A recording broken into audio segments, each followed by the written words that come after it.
تو اس رات کو اللہ تعالیٰ نے مبارک بنایا، اور حدیث پاک میں آتا ہے کہ اللہ تعالیٰ اس رات میں ساری دنیا کے لوگوں کی بخشش فرماتا ہے سوائے 5 آدمیوں کی۔ 5 کے سوا سب اہل ایمان کی بخشش ہو جاتی۔ مشرک، المشرک، پہلا مشرک، دوسرا مشاحن، مشاحن کسے کہتے ہیں؟ دل میں بغض رکھنے والا، کینہ رکھنے والا۔ تیسرا مسبل ازارہ، اپنے پاجامے شلوار چادر کو ٹخنوں سے نیچے تک لے جانے والا، لیکن ایک شرط کے ساتھ کہ وہ تکبر کی وجہ سے ہو، سستی کی وجہ سے ہے، غفلت کی وجہ سے ہے۔ چونکہ جب آپ نے ایک مرتبہ اس کے بارے میں بات کی تو حضرت ابوبکر صدیق نے کہا یا رسول اللہ، میری چادر، عرب چادر باندھتے تھے جیسے ہمارے پنجاب کا لباس چادر تھا، اب وہ کم ہو گئے۔ ہماری تو بزرگ عورتیں بھی اور مرد بھی سب چادر باندھتے تھے، شلوار تو کسی کو پتہ ہی نہیں ہوتا تھا ہمارے بچپن میں۔ یہ تو پھر آہستہ آہستہ جب تعلیم آئی تو شلوار دیہاتوں میں بھی اور شہروں میں عام ہو گئی۔ تو اگر وہ اس لیے لٹکا رہا ہے کہ طبیعت میں تکبر ہے، پھر اس وعید کا وہ حقدار ہے۔ اگر ویسے اس کی نیچے جا رہی ہے تو میرا مالک ایسا، وہ تو ہے ہی رحیم و کریم، ہے ہی رحیم و کریم، ہے ہی رحیم و کریم، صرف شلوار نیچے لٹکانے سے وہ اتنی شدید سزا دے، اگر اس کے پیچھے تکبر ہے پھر ہے۔ یہ تکبر نہیں ہے تو انشاءاللہ وہ اس سے محفوظ ہوگا۔ تو اپنی چادر کو لٹکانے والا، لیکن بشرط تکبر۔ کتنے ہو گئے؟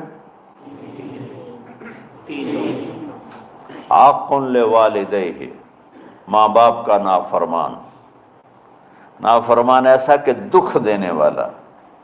چھوٹی موٹی اونچ نیچ تو ہر بچے سے ہو جاتی ہے، نہیں، جن نے والدین کو ٹکڑے ٹکڑے کر دیا ہو اور ان کو دکھ دے دے دے دے کے ان کا سینہ چیر دیا ہو، چونکہ آپ کہتے ہیں پرزے پرزے کرنا کسی چیز کی، تو اپنے دکھ دے کر اپنی بدتمیزی کے ساتھ اس نے ماں باپ کا دل زخمی کر دیا ہو، ایک یہ نہیں معاف ہوتا۔ 5واں مدمن خمر، مسلسل شراب پینے والا، مستقل جو شراب کا عادی ہو۔ ان 5 کو مؤخر کر دیا جاتا ہے۔ معافی نہیں ہونے کا مطلب یہ نہیں کہ اللہ تعالیٰ کبھی معاف نہیں کرے گا، معافی نہ ہونے کا مطلب یہ ہے کہ یہ 5 ایسے گناہ ہیں کہ اس کی وجہ سے بخشش رک جاتی ہے۔ اگر وہ شرک سے نکل آئے، وہ کینہ سے نکل آئے، وہ تکبر سے نکل آئے، وہ والدین کی نافرمانی سے نکل آئے، شراب چھوڑ دے، تو ان کی بھی بخشش ہو جاتی۔ جب کوئی توبہ کرے گا فوراً بخشش ہو جائے گی۔ نہ 15 شعبان کی ضرورت ہے، نہ لیلۃ القدر کی ضرورت ہے، نہ بیت اللہ جانے کے ساتھ توبہ کی شرط ہے۔ جہاں بھی وہ بیٹھ کے توبہ کرے گا، جس لمحے میں کرے گا، اسی وقت اس کی توبہ قبول ہوگی اور اللہ اس کے پچھلے سارے گناہوں کو معاف فرما دے گا۔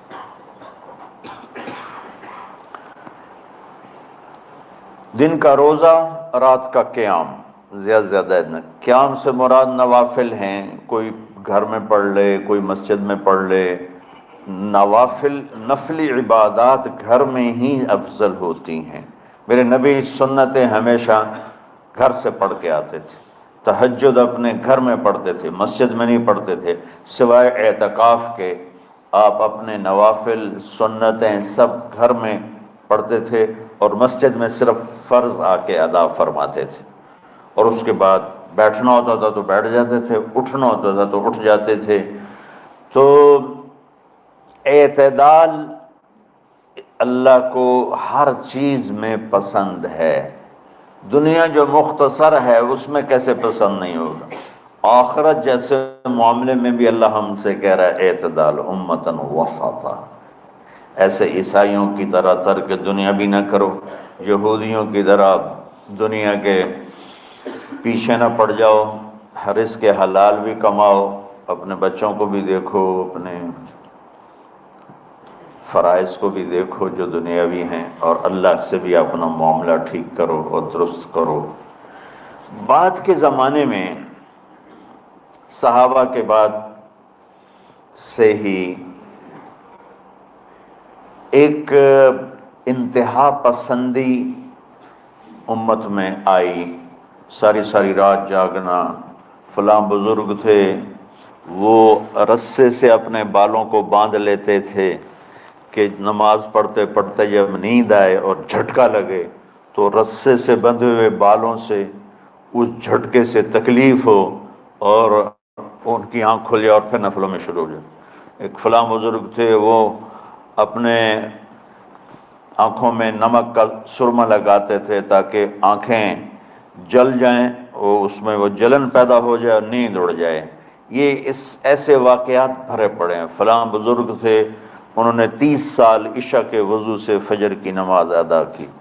یہ اپنی جگہ پہ بزرگی ہے، لیکن یہ بھائیو یہ دین ہم پیش نہیں کر سکتے۔ فلاں بزرگ تھے وہ 30 سال سے ستو کھا رہے تھے کہ روٹی کھانے اور ستو کھانے میں 70 دفعہ سبحان اللہ کا فرق پڑ جاتا ہے، تو روٹی کھائیں تو 70 دفعہ سبحان اللہ کم کہہ سکتے ہیں، اور ستو کھائیں تو 70 دفعہ سبحان اللہ زیادہ کہہ سکتے ہیں۔ تو لہٰذا انہوں نے کہا مجھے تو 30 سال ہو گئے، میں تو ستو کھا رہا ہوں، میں تو روٹی نہیں کھا رہا۔ یہ دین نہیں ہے، یعنی یہ وہ دین نہیں جو ہم انسانیت کو پیش کر سکتے، یہ تو لوگوں کو دوڑانے والی بات ہے۔ اور ایک آدمی ایک بزرگ سے ملنے گیا تو وہ نوافل پڑھ رہے تھے، وہ ظہر سے عصر تک نفل پڑھتے رہے، وہ ان کے انتظار میں بیٹھا رہا، پھر عصر سے مغرب تک وہ مراقبہ کرتے رہے، وہ انتظار میں بیٹھا رہا، پھر مغرب سے عشاء تک وہ نفل پڑھتے رہے، وہ بیچارہ انتظار کرتا رہا، پھر عشاء کے بعد پھر نفل شروع کیے تو تہجد تک نفل پڑھتے گئے اور وہ بیچارہ پیچھے بیٹھا ہوا۔ تو تہجد کے آخر میں ان کی مصلی پہ بیٹھے بیٹھے ایسے اونگ آ گئی، تو یوں جھٹکا لگا تو کہا یا اللہ میں اس آنکھ سے پناہ مانگتا ہوں جو سونے سے اس کا دل ہی نہیں بھرتا۔ اور پھر اس کے بعد فجر کی نماز پڑھ کے اشراق تک بیٹھے رہے، پھر اشراق پڑھے، اخیر وہ بیچارہ اٹھی کے واپس آ گیا کہ لگتا ہے نام ویلی کوئی نہیں۔ تو وہ اس نے کسی سے پوچھا کہ یہ بزرگ کب سے یہ کر رہے ہیں؟ کہ پچھلے 30 سال سے کر رہے ہیں۔ یہ راہبانیت کی شکل ہے، یہ وہ دین نہیں جو ہم لوگوں کو پیش کریں گے تو وہ کہیں گے واہ واہ واہ واہ کیا دین ہے بھائی، قبول کرو۔ یہ ایک قسم کا غلو آیا۔ میں ایک حدیث سناتا ہوں، بخاری شریف میں بھی ہے، مجھے اب ہر شے بھول گئی، لیکن وہ ہے نہی الغلو، اس طرح کر کے آپ لوگ زیادہ جانتے ہوں گے جو پڑھ رہے ہیں، کہ غلو سے نہیں۔ حدیث آپ کو سب کو یاد ہوگی کہ 3 صحابہ آئے اللہ کے نبی کے گھر اور پوچھا کہ اللہ کے نبی رات کیسے گزارتے ہیں؟ تو گھر والوں نے کہا سوتے بھی ہیں، جاگتے بھی ہیں، کھاتے بھی ہیں۔ تو وہ تینوں آپس میں کہنے لگے وہ تو نبی ہیں، سوئیں بھی تو کوئی بات نہیں، اور شادی ہے کوئی بات نہیں، ہم تو نبی نہیں، ہمیں تو کچھ کرنا چاہیے۔ ایک نے کہا کہ میں ساری زندگی روزہ نہیں چھوڑوں گا، ایک نے کہا کہ میں ساری زندگی سوؤں گا نہیں، ایک نے کہا میں ساری زندگی شادی نہیں کروں گا۔ تو دیکھنے میں تو واہ واہ کیا بڑی بزرگی ہے بھائی، بڑے بزرگ ہیں۔ ہمارے نبی کو پتہ چلا، آپ نے تینوں کو بلا لیا، کہا تم مجھ سے زیادہ اللہ سے ڈرنے والے ہو، میں تم سے انا اتقاکم یا اخشاکم، الفاظ آپ لوگوں کو زیادہ یاد ہوں گے لیکن مفہوم میں صحیح پیش کر رہا ہوں۔ آپ نے کہا میں تم سے زیادہ اللہ کو جانتا ہوں، تم سے زیادہ اللہ سے ڈرتا ہوں، میں سوتا بھی ہوں، میں کھاتا بھی ہوں، میں روزے بھی رکھتا ہوں، میں چھوڑ بھی دیتا ہوں۔ میری بیویاں بھی ہیں، میں اپنی بیویوں کے پاس بھی جاتا ہوں۔ تم دین میں غلو سے بچو، پہلے امتوں کو ہلاک کر دیا دین میں غلو۔ دنیا میں غلو یعنی انتہا پسندی، ایکسٹریمسٹ ہونا، دنیا ہو یا دین ہو، دونوں میں اعتدال بچو، اللہ تعالیٰ کو پسند ہے۔ تو شعبان کے حوالے سے ایک علماء کا طبقہ اتنا رد میں گیا کہ ایسی نفی کر دی کہ جیسے ہے ہی کچھ نہیں، یہ بھی غلط ہے۔ ایک طبقہ وہ ہے جو پتہ نہیں کیا کچھ کرتا ہے شب برات کے نام پر، وہ بھی غلط ہے۔ ساری حدیثوں کو ملا کر روزہ اور رات کا قیام، کہ رات کو اٹھ کے کچھ اللہ کو یاد کر لو۔ اب اس آیت میں بعض مفسرین سے غالباً بھول ہوئی، حامیم والکتاب المبین انا انزلناہ فی لیلۃ مبارکۃ انا کنا منذرین فیہا یفرق کل امر حکیم امرا من عندنا انا کنا مرسلین۔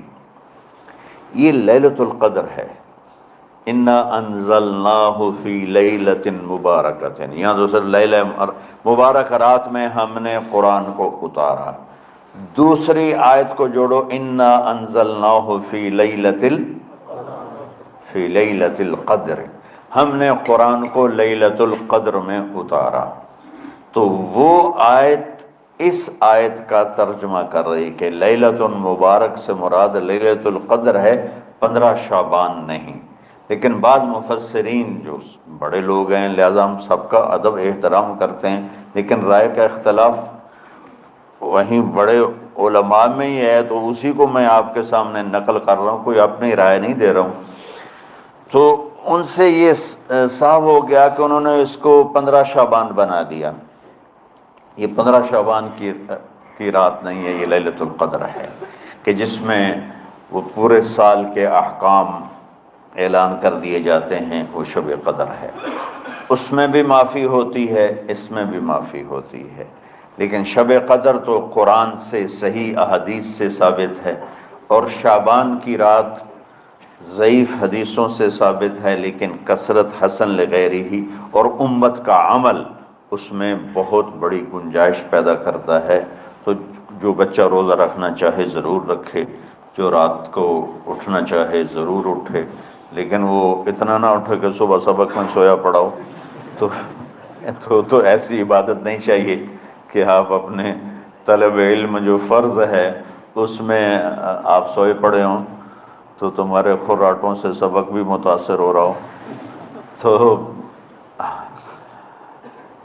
اعتدال بچوں، ہر چیز میں اعتدال، اور کسی سے گلہ ہے، غصہ ہے، ناراضگی ہے، کسی سے بولتے نہیں ہو۔ ابھی سے شعبان آ چکا ہے، آپ شعبان سے رمضان کی تیاری شروع فرما دیتے تھے۔ تو اس کی تیاری کیا ہے؟ وہ دلوں کو صاف کرو، معاف کرو، معافی مانگو، تمہارا قصور نہیں پھر بھی معافی مانگ لو، دلوں کو صاف کرو، اور اللہ سے سخاوت مانگو، کہ اللہ کو سخی بھی پسند ہے اور صاف دل والا بھی پسند ہے۔ تو انشاءاللہ اگر اس طرح آپ کی تعلیمی سرگرمیاں بھی رہیں اور رمضان کا روزہ بھی ہوا اور دل صاف بھی ہوا، تو انشاءاللہ اللہ آپ کے دل کو ایمان اور علم کے نور سے بھر دے گا۔ سارے بچے اس کی نیت کرتے ہو نا؟ اللہم لک الحمد کما انت اہلہ فصلی علی محمد کما انت اہلہ۔ ہمارے اسباب و وسائل میں بہت کمی آ رہی میرے مولا، اپنی قدرت سے اپنے اس ملک کے لیے رزق کا، ہدایت کا دروازہ کشادہ فرما۔ یا اللہ جو اس کی دشمنی کرنے والے ہیں ان کو بھی ہدایت نصیب فرما، اور ان کے مقدر میں ہدایت نہیں تو ان کے شر سے اس کی حفاظت فرما۔ جتنے مدارس ہیں، جتنی خانقاہیں ہیں، جتنے تبلیغی مراکز ہیں، جتنے حفظ کے مکاتب ہیں، ان سب کی حفاظت فرما۔ علماء اہل حق کی حفاظت فرما، علماء اہل حق کی حفاظت فرما۔ یا اللہ صالحین کی حفاظت فرما۔ یا اللہ احفظنا من بین ایدینا ومن خلفنا وعن ایماننا وعن شمائلنا ومن فوقنا ونعوذ بعظمتك من أن نغتال من تحتنا اللهم إنا نعوذ بك من الاغتيال اللهم إنا نعوذ بك من أن نغتال من تحتنا اللهم احفظنا من كل بلاء اللهم احفظنا من كل شر ومن كل بلاء وعافنا من كل شر ومن كل بلاء یا اللہ تو پوری امت پہ کرم فرما رحم فرما یا اللہ پوری امت کا کہ خون کی عزت کی جان کی مال کی بچوں کی بچیوں کی عزتوں کی حفاظت فرما پوری دنیا کے کفر کو ہدایت دے دے پوری دنیا کے غیر مسلموں کو ایمان دے دے امریکہ والوں کو ہدایت دے دے افریقہ والوں کو ہدایت دے دے یورپ والوں کو ہدایت دے دے ایشیا والوں کو ہدایت دے دے آسٹریلیا والوں کو ہدایت دے دے جو تجھے نہیں پہچانتے انہیں اپنی پہچان کرا دے ہمیں تو ذریعہ بنا لے ان تک اپنا پیغام پہنچانے کا اور تیرا تعارف کروانے کا تو ہماری زندگی اس کے لیے قبول فرما لے ان بچوں کو قبول فرما لے انہیں ہدایت کے چراغ بنا ہدایت کے سورج بنا ان کو ان کے والدین کو دنیا اور آخرت کی ہر خیر نصیب فرما ان پڑھانے والوں کو اس میں کام کرنے والوں کو دنیا اور تمام شاخوں میں پڑھنے والے پڑھانے والے خدمت کرنے والے کام کرنے والے ان کے بچوں کی حفاظت فرما ان کی دنیا بھی بھلی فرما ان کی آخرت بھی بھلی فرما اور یا اللہ امت کے جوڑنے کا مدرسۃ الحسنین کو ذریعہ بنا دے امت کو جوڑنے کا مدرسۃ الحسنین کو ذریعہ بنا دے یا اللہ جو ایمان پہ تیری بارگاہ میں پہنچ گئے ان کے درجے بلند فرما ان کی قبریں روشن فرما ہم جو پیچھے آ رہے ہیں میں عافیت والی صحت والی سہولت والی زندگی دے اور ایمان والی موت عطا فرما یا اللہ امراض والی موت سے بچا ہسپتالوں والی موت سے بچا اغتیال والی موت سے بچا عافیت سلامتی والی ایمان کے ساتھ اپنی رضا کے ساتھ ہماری واپسی یا اللہ مقدر فرما یا اللہ جو بیمار ہیں جو بچے بیمار ہیں جو اساتذہ بیمار ہیں یا اللہ میں بھی تیرا حقیر فقیر بندہ بیماری میں چل رہا ہوں ہم سب کو صحت شفا کامل نصیب فرما صحت شفا کامل نصیب فرما یا اللہ صحت شفا کامل نصیب فرما یہ جو نکاح ہوا ہے ان میں بھی یا اللہ جان بین میں برکت نصیب فرما اور محبت نصیب فرما یا اللہ ہم سب سے راضی ہو جا توفنا مسلمین والحقنا بالصالحین غیر خزایا ولا مفتونین انک علی کل شیء قدیر ربنا آتنا فی الدنیا حسنہ وفی الآخرۃ حسنہ وقنا عذاب النار وصلی اللہ تعالی النبی الکریم آمین برحمتک یا